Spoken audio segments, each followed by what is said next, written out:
Ito yung laban ng NBA 2001 Finals Game 1 sa pangungunan nila Allen Iverson, Shaquille O'Neal, Kobe Bryant at syempre isasama na rin natin dito si Dikembe Mutombo. Mga Hall of Famers siyang mga yan, kaya legendary talaga sa kasaysayan ng basketball.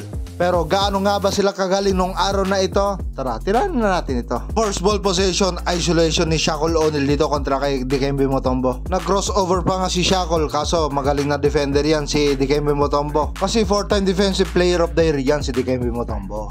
At sa taon din na ito, nanguna si Allen Iverson sa scoring na may average na 31.1 points per game. Ang kaso sumablay siya rito, nabate. At pumangatlo naman si Shaquille O'Neal na may average na 28.7 points per game. Grabe yung lapat ng katawan ni Shaquille O'Neal dito. Bukod sa malaki na, malapad pa. Allen Iverson, ipapasa kay Aaron McKay, libreng-libre sa Kanto Fried Chicken. Ilista mo na yan. AI nasa corner, sasalak sa kanya rito si Fisher. At dahil nandyan yung presensya ni Shaquille O'Neal sa ilalim, medyo nailang si AI doon. Ayun, tumira pa ng second chance. Ang kaso, sablay pa rin yan. At na-rebound ni Shaquille O'Neal. Pero bumawi naman siya rito mula sa pagkakaagaw kay Kobe. Allen Iverson. Ito, first quarter pa lang, dinodouble team na si Shaquille O'Neal dito. At dahil maganda yung cut ni Horace Grant, another assist na naman para kay Shaquille. Ito, transition game, naka-fax ang bola at tumatakbo si Shaquille sa unahan at pinasa. Ilista mo na yan. Yan ang tunay na Shaquille. Ito, first quarter pa rin, two-man game, Mutombo tsaka si Allen Iverson. At naka-drop coverage si Shaquille O'Neal dito pero masyadong malalim. Ang ganda ng pagkaka-screen ni Mutombo kaso sablay pa rin at na-rebound ulit ni Shaquille O'Neal yan. Ito, two-man game, Kobe tsaka si Fox. Pick and fade na, libre si Fox. Ilista mo na yan para sa tres. Tirador din talaga yan si Fox. Artista nga, tinira niya eh. At dito, nakaagaw pa rito si Kobe Bryant at ipinasa kay Fox. Wala nang nagawa si Allen Iverson doon. Ito, two-man game ulit, si Fox at si Kobe. Konting dribble, sabay pull up, ilista mo na yan. Magaling yan si Kobe sa mga contested shot eh. Under 5 minutes mark ng first quarter. Tambakol ang 76ers sa score na 18 kontra sa 7. Ito, fast break, Allen Iverson. Nag-between the legs crossover dito kontra kay Kobe Bryant. Konting separation lang ng depensa ni Kobe Bryant dito para maging komportable sa pagtira si Allen Iverson. 4 minutes mark ng first quarter, lamang pa rin ng 12 ang Lakers dito. Ayun, inaabot si Allen Iverson doon ni Kobe Bryant. Eto, pinasahan si Kobe Bryant sa gitna, nag-spin move, sabay nag-junk shot, wala pare. Pilit yun ano, parang hindi pa ganun kaswabe yung galaw ni Kobe ron. Tamang around the world dito si Allen Iverson kaso hinarang siya sa immigration kaya tapon ng sabaw. Eto, paubos na yung shot clock, biglang pinasa ni Snow sa ilalim kay Allen Iverson. Sabay fade away sa harap ni Brian Shaw. Ilista mo na yun, mahirap na tira yun. Ayun, tinabig pa nga si Kuya Boy Montalban doon. At dahil tambak dito sila sa first quarter, eto biglang nag-init si Allen Iverson dito. Nanonood din kasi ng Rosanna Roses nung araw yan eh. Ito, poste si Shaquille O'Neal dito kontra kay Mutombong. Sa sobrang lakas ni Shaquille O'Neal dito, nakatukod na yung mga braso ni Mutombo sa likod ni Shaquille O'Neal. Sabay nag-spin move si Shaquille, ayun, tinamaan ng siko si Mutombo. Kaya, ilista mo na yan. Sinabi ni Shaquille ano, masyado na akong malakas para sa mundo ng mga tao. Allen Iverson mula sa corner, ayun, nag-jab step, napatras si Kobe Bryant doon at tumira. Kaya, ilista mo na yan. Magaling na defender din yan si Kobe, kaso napakagat siya ron sa jab step ni AI. Kobe, numersa sa ilalim, pero butata siya ni Tyronn Hill doon. Kaya ito, transition offense nila Allen Iverson. Ang ganda naman ng behind the back pass ni Allen Iverson doon. Mala Ramon Bautista, JDM ng buwan yun ha. At dito, tatlo na lang laman ng Lakers sa first quarter kaso bukal-kal siya ni Pax doon. At dito, nag-iso si Kobe kontra kay Maki. At ayun, naagaw ng candy at ipinasa kay Allen Iverson. Ilista mo na yan para kay Allen Iverson. At dahil doon, nagtapos ang first quarter sa score na 22-23, lamang ang Lakers ng 10 puntos. At sa panimula ng second quarter, gumamit na yung screen si AI para makatira ng maayos at lubos. Tapos ka dyan. Eto na naman si Shaquille, nag-isolation siya rito pero kumat si Chicken Pox, ilista mo na yan. Sa kabila naman, isolation ulit si Iverson dito at medyo kinakargaan ni Kobe para tumira sa labas at tumira, ayun na nga, sablay. Allen Iverson nag-iso sa top kaso dinouble team siya rito at nag-rotate si Robert Horry pero huli ng lahat. Patay ka dyan, Robert Horry.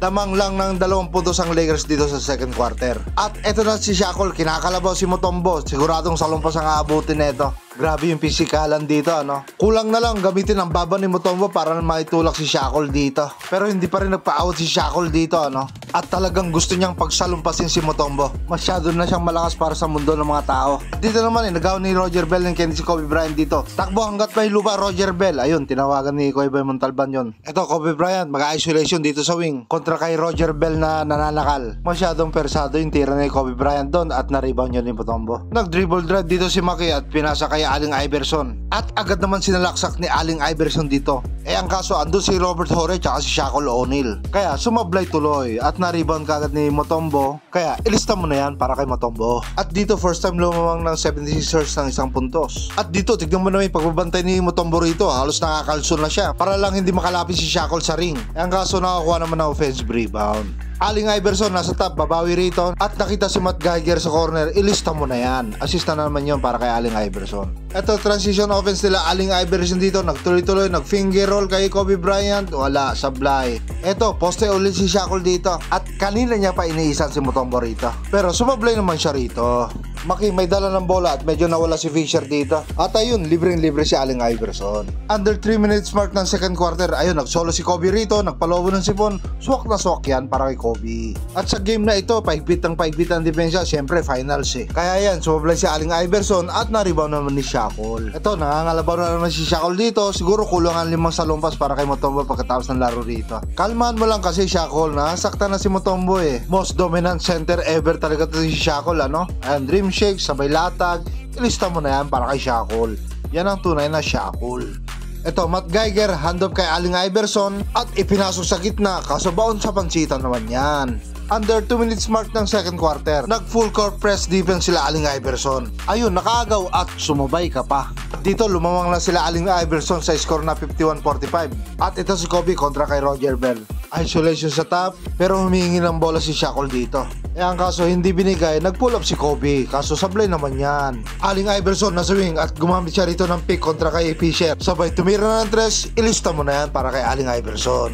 Last ball possession, ISO si Kobe rito. At medyo nawala yung bola, ayun, 4 shot na naman, kaso nandun si Shaquille para sa follow-up dunk.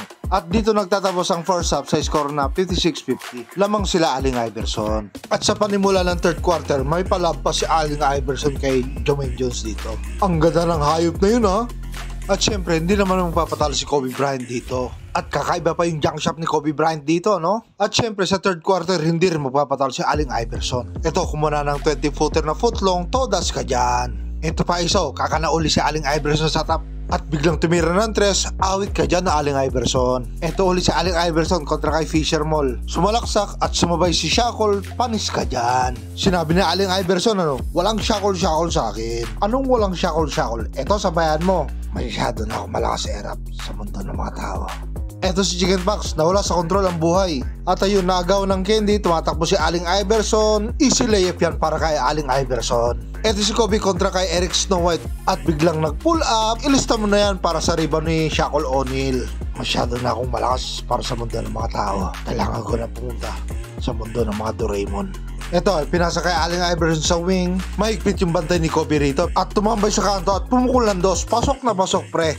Tres sana yun kaso nakaapak sa linya. Pero kung naging 6'6" lang sana to si Aling Iverson maraming itong pahihirapan. Kobe kontra kay Eric Snow White. At pumipwesto si Shaquille O'Neal dito. Pero sinalaksak na ni Kobe, sablay naman yan. At the follow up ni Horace Grant, sumablay na offensive rebound ni Shaquille O'Neal naman yan. Ito si Aling Iverson, nag-pick and roll sila ni Mutombo. Biglang nag-pull up, ilista mo na yan, pero sablay naman yan. Tapos eto si Shaquille, pinaustahan dito si Matt Geiger, sablay naman yan. At nakuha ni AI yung rebound, yan, tumatakbo hanggat may lupa, nilay up, sinabayan ni Kobe, sablay pa rin yan. Masyado mahigpit yung mga depensa dito. Siyempre finals, kailangan talaga makauna. Ayan, si Shaquille lang, 100% na rito. Masyado na ako malakas para sa mundo ng mga tao. Pagdating ng third quarter, may higit 10 na lamang ng 76ers dito. Ayan, jumapok si Shaquille. Kailangan ko nang pumunta sa mundo ng mga Doraemon. Ayan, Horace Grant nag-pull up sa 20-footer footlong. Kaso sumablay naman at nadampot ni Shaquille O'Neal. Si Matt Geiger nang tumatao kay Shaquille O'Neal dito. Wala na si Mutombo kasi